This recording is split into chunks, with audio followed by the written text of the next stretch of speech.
Pierre. Salut Julien. Alors,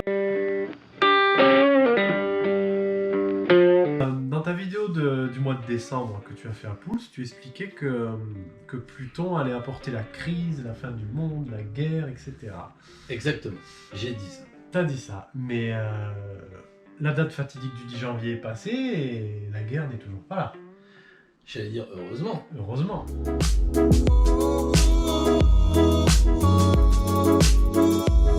Bon bah il n'y a pas la guerre. Et alors qu'est-ce que tu veux démontrer? Du coup, l'astrologie, c'est pas si exact que ça. Peut-être que c'est l'astrologue qui se plante. Ah, peut-être que c'est l'astrologue, peut-être que c'est l'astrologie. Alors, l'astrologue, déjà on peut en parler. Si j'étais le seul au monde à dire qu'il y avait un problème avec Pluton, tu pourrais me mettre en cause. Mais là, je crois que tout le monde est d'accord. Pluton a mis 248 ans avant d'arriver précisément à cet endroit-là, donc on l'attendait un peu. Il est en Capricorne.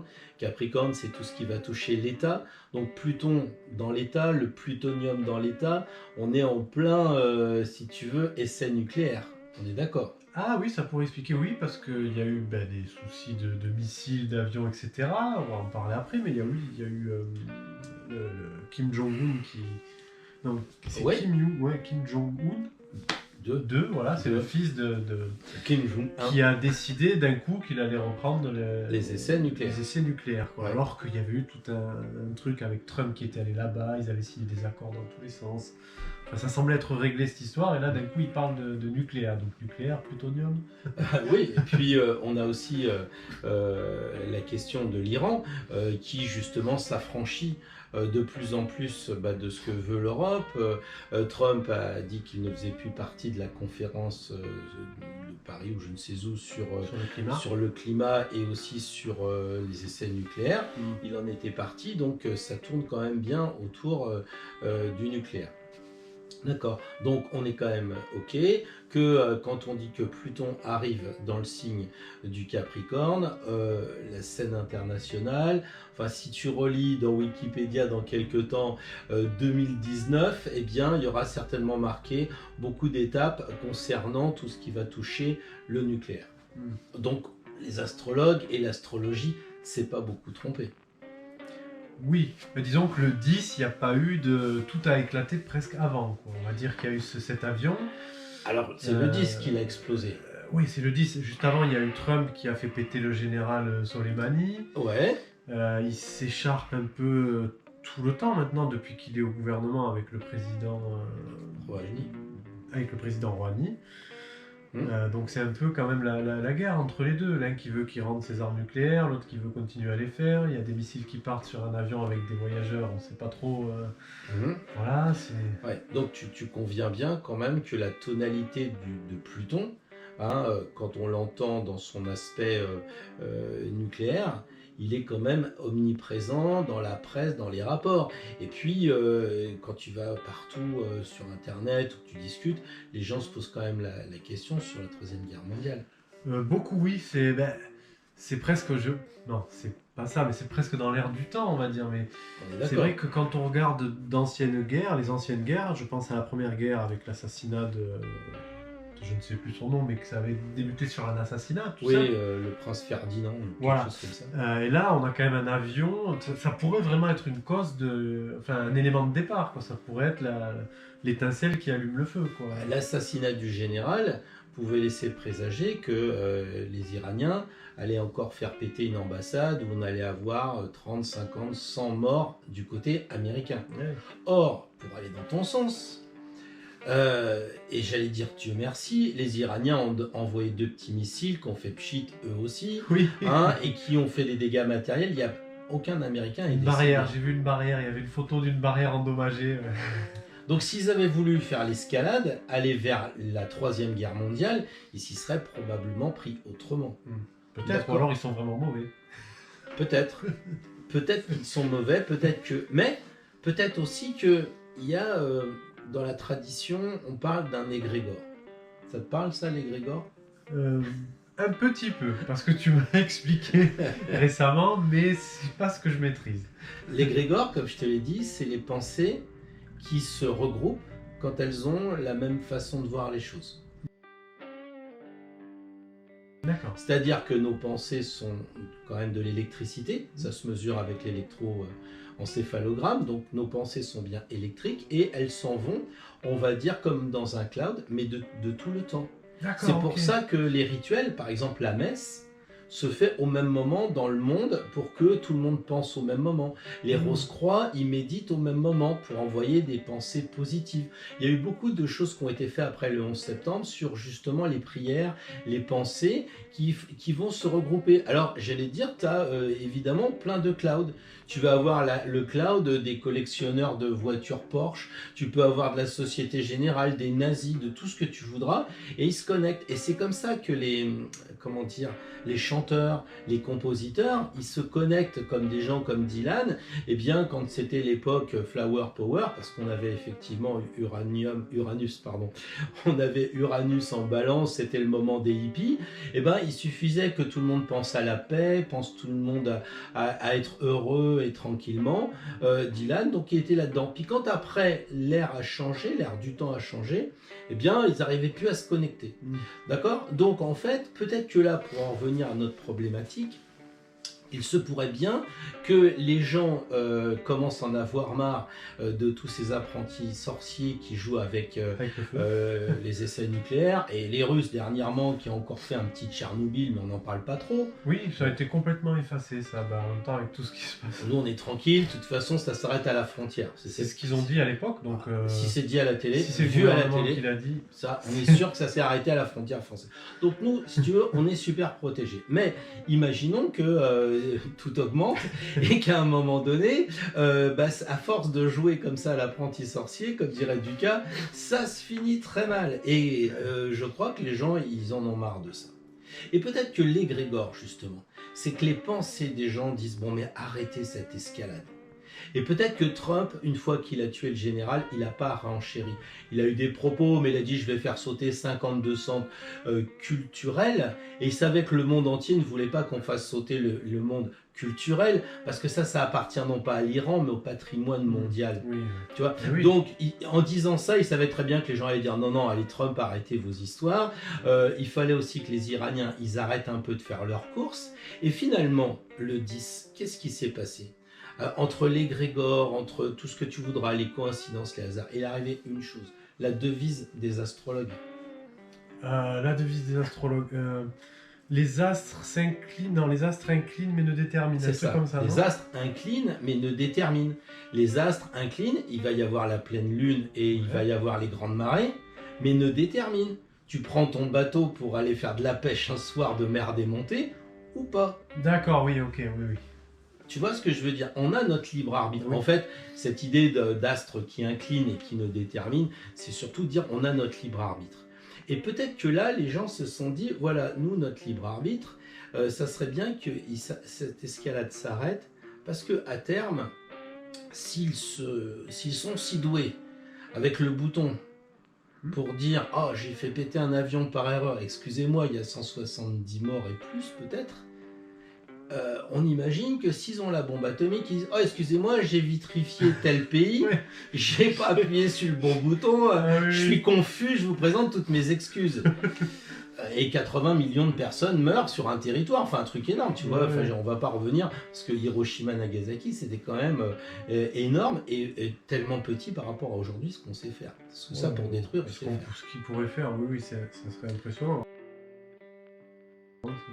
Donc au final, j'ai envie de dire, ce jour-là, le 10, Pluton n'avait plus de raison d'agir. Pourquoi ? Parce que nous avions décidé, peut-être tout l'inconscient de la planète, de dire « faut arrêter cette escalade ».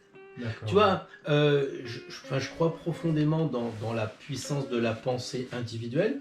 Quand on va sur des menhirs, sur des dolmens, quand on ouvre des portes avec la conscience, avec la puissance de la pensée, on le vérifie pour ceux qui sont engagés un petit peu dans la géobiologie et puis dans d'autres domaines, ceux qui font de la magie aussi, y compris de la magie noire.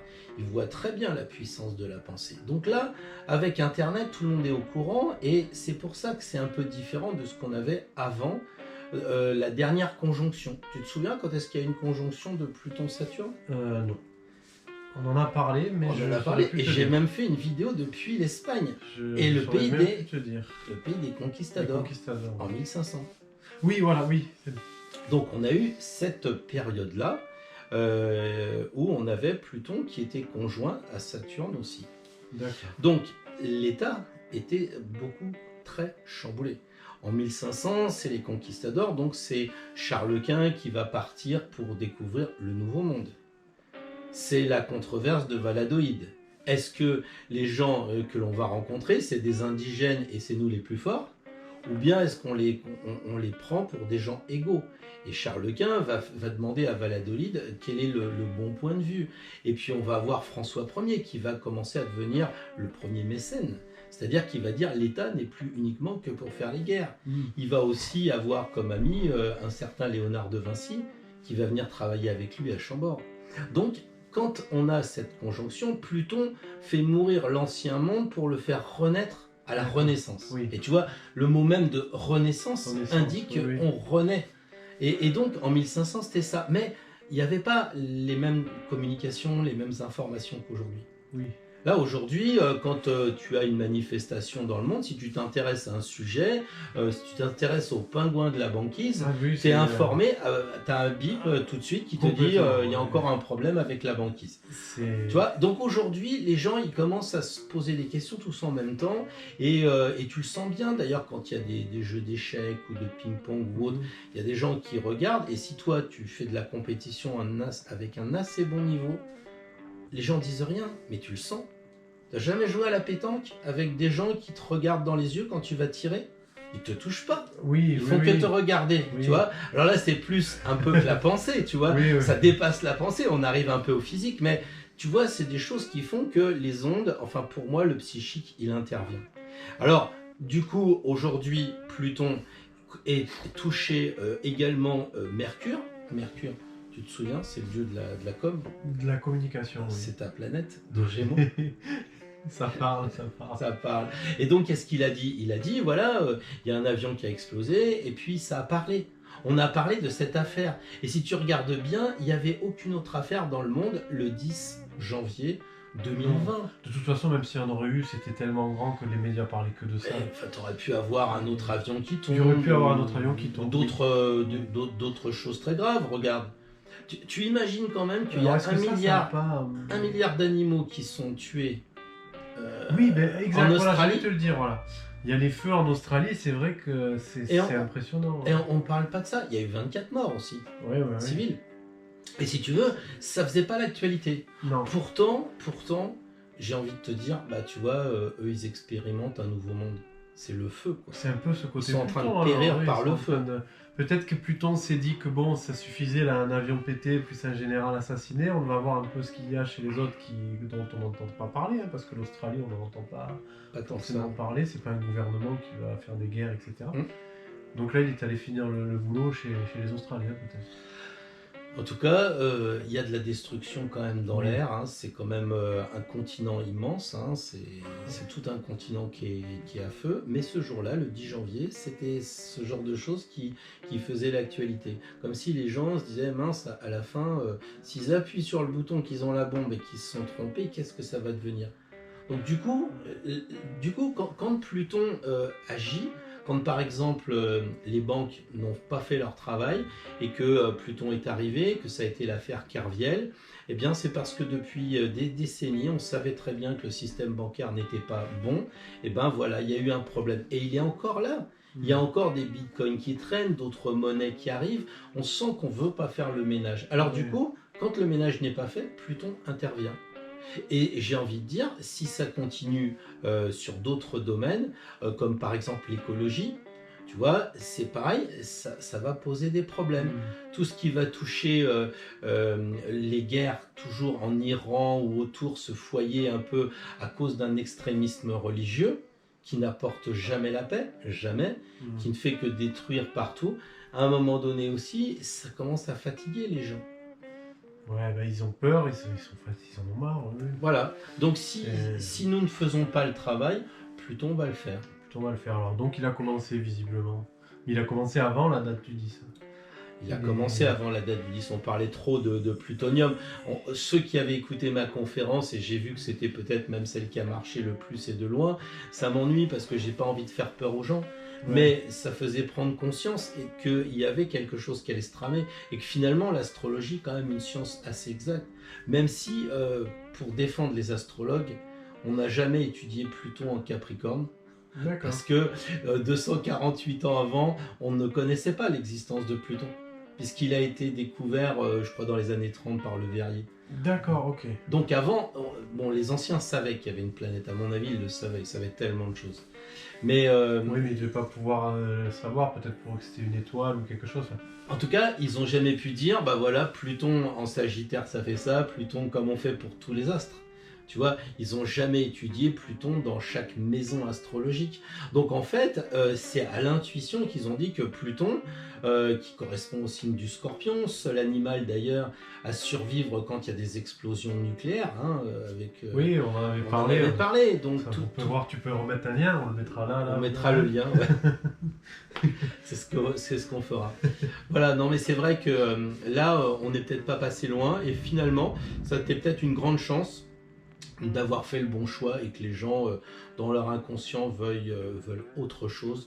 Et que Pluton, avec le Capricorne, c'est la durée, c'est la loi stricte, pardon, avec Saturne, c'est la durée, c'est ce qui dure, et donc c'est les lois qui limitent. Et peut-être qu'aujourd'hui, les gens vont dire, bon ok, il faut limiter les pays qui pourraient avoir la bombe, et laisser aux anciens qui ont la bombe depuis très longtemps et qui savent quand même la garder précieusement, même si on peut douter qu'un président russe, un président américain pris de folie, etc. Oui. Et il y a peut-être des généraux qui sont quand même à côté pour donner le contre-code, si tu veux, tu vois. Voilà, moi j'ai peut-être plus confiance dans l'État français qui a fait la bombe depuis les années 60, peut-être même avant, plutôt que dans des pays qui aujourd'hui vont jouer à l'apprenti sorcier. Quand on regarde les dirigeants du monde, il y en a quand même certains qui sont un petit peu fatigués. Et ça serait dommage de leur donner le bouton et la bombe. Oui, j'aurais pas employé le mot fatigué, mais voilà. Oui, c'est... Et donc je pense que Saturne, qui est, si tu veux, directement impliqué, va nous faire des lois strictes. De l'autre côté, dans le nœud sud, on a Jupiter. Et Jupiter, lui, il fait des lois, comment on va dire, souples, permissives. Autant Saturne fait des lois qui restreignent, autant Jupiter fait des lois qui facilitent les choses. Et peut-être que là, ça serait faciliter un peu l'ONU, par exemple, de faciliter peut-être les États-Unis, je ne sais pas, parce qu'ils sont très impliqués, pour que justement il y ait quand même un gendarme. Ça m'ennuie de dire ça, mais on ne peut pas laisser les gens dans leur coin trifouiller. Si un jour Kim Jong-un envoie une bombe très rapide, là, les dernières là, qui viennent de sortir. Les fameuses, oui, j'ai plus le nom. Très très rapide, bon, des bombes comme ça, et puis vitrifient. Intercontinentaux. Ouais, ils vont vitrifier Los Angeles ou même de l'autre côté Tokyo, enfin je sais pas. Enfin, on peut pas s'amuser avec ça, surtout qu'en fait, il n'y a pas véritablement d'enjeu. Avant, les Russes voulaient prendre du territoire aux Allemands, mais aujourd'hui, c'est quoi? C'est des querelles d'ego. C'est que ça en plus. On se demande même, en finale, oui, jouer aux gendarmes du monde, mais au final, personne ne l'aurait, on s'en porterait pas plus mal, quoi. Personne, mais c'est pour ça qu'à un moment donné, il y a eu la volonté d'enlever les bombes atomiques. Il y a eu, après Trump, il avait un peu ce délire-là, il voulait l'enlever à tout le monde, mais lui, la sienne, il ne la rendra jamais, donc... Une fois qu'il l'aura enlevé à tout le monde, qu'est-ce qu'il fera de la sienne? Il faut reconnaître que dans les arts martiaux, c'est toujours difficile quand même de rendre les armes, en espérant que l'autre en fasse autant. Hein. On voit ça dans les films. Hein. Ouais, dans les films, que ce soit tous les États qui soient d'accord et qui rendent la bombe. Ça n'arrivera pas. Donc pour l'instant, je dirais, les faits sont là. Il y a des pays qui ont la bombe. Jusqu'à présent, ils n'ont pas été menaçants. Ils n'ont jamais, même en pensée ou en parole, dit qu'ils allaient s'en servir. Et je regardais l'autre fois, il y en a une paire, beaucoup plus qu'on le croit. Oui. Non. Donc c'est... Israël aussi, je pense que si ça chauffait un peu dans le monde arabe et qu'Israël se prenne la tête avec un pays, ça serait difficile. Voilà, donc pour l'instant on en est là, je crois que le 10 janvier on en a parlé du plutonium, tout ça, mais grâce à notre libre arbitre, et finalement c'est ce que je dis quand je fais mon mail quotidien sur Spiral, c'est ça, hein, sur spiral@hotmail.fr, tous les matins j'envoie un mail pour les personnes qui veulent s'ouvrir un petit peu, non seulement aux sciences classiques comme ésotériques, on va dire, comme le tarot, l'astrologie, la géobiologie, le reiki, etc. Mais aussi dans un monde contemporain et vivant, pas uniquement donner des formules d'astrologue, mais adapter la théorie à la pratique et inversement. Et c'est ça qui me paraît vraiment très intéressant. Le 10, on était sur notre chemin, c'est ça mon leitmotiv. Prenez votre chemin, bonne journée, mais prenez votre chemin, pas le chemin que votre mère vous dit ou que la société vous dit, mais votre chemin. Mais comment le prendre? Il faut être libre. Et quand on est libre, c'est parce qu'on a le plus d'éclairage possible grâce justement à l'astro. Oui. Et là, je pense que c'était un thème d'astrologie mondiale.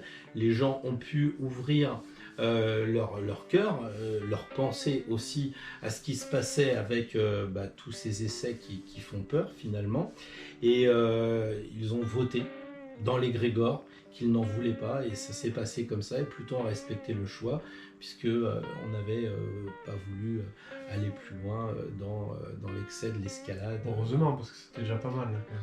Voilà, donc alors c'est vrai que Julien, peut-être que je t'ai un peu scorpionisé, comme tu m'as dit, que je voudrais avoir absolument raison, mais à la limite je vais même te dire, tu vois, il faut être beau joueur, et s'il dit, si c'est rien passé, si Pluton n'a pas fait exploser la société, s'il a tué que personne, ou malheureusement les 176 personnes dans cet avion ukrainien, j'allais dire, je suis quand même assez content que ce soit passé comme ça, plutôt que d'apprendre que finalement en Iran la moitié est partie en fumée, ou qu'il y a eu des ambassades qui explosaient, américaines et tout ça, et que les Russes et que les Chinois, et que tu vois, qu'on reparte sur un troisième conflit. J'ose croire que le 10 janvier était une bonne date, et j'espère que ça va pas reprendre, parce que les effluves de Pluton en Capricorne sont encore là pour un certain temps. La conjonction va s'ouvrir par rapport à Saturne, donc en gros Saturne va prendre de l'avance et Pluton est beaucoup plus lent, donc ils vont plus être ensemble d'une certaine façon. Donc je pense qu'on est peut-être passé à côté du pire. J'espère en tout cas. Oui. J'espère. Voilà, bon, il faut qu'on dise au revoir. On vous souhaite on vous souhaite une bonne année 2020 a posteriori. Finalement, non, mais ça valait le coup d'attendre. Hein. Donc, bonne année aussi à toi, Julien. Et bonne puis, année, bonne lecture de l'information. Tiens-nous au courant s'il y a encore des choses. Oui, espérons qu'il n'y ait pas autant de choses que ça. Hein. Peut-être des choses plus marrantes. Ouais, plus marrant. Des personnes, des thèmes de personnes. Voilà, peut-être que tu réfléchis à ça. Comme on a eu fait dans le passé. Comme on a eu fait pour Trump, vu qu'on a parlé de lui aujourd'hui, vous pouvez toujours retourner voir ça. On mettra le lien avec Trump. On a eu Macron aussi, qui en ce moment a fort à faire avec ce qui se passe sur les retraites. Donc on a fait Trump avec Édouard Philippe, je mettrai le lien aussi. Voilà, donc, et puis c'est ça qui est intéressant dans la vie, c'est qu'on ne sait pas encore quelle sera la prochaine vidéo. Elle dépendra de l'actualité. Donc on compte sur toi. Ok, écoute, à la prochaine. Merci Julien, merci à tous. Allez, au revoir. Au revoir. Voilà, c'est notre caméra qui s'est fichue.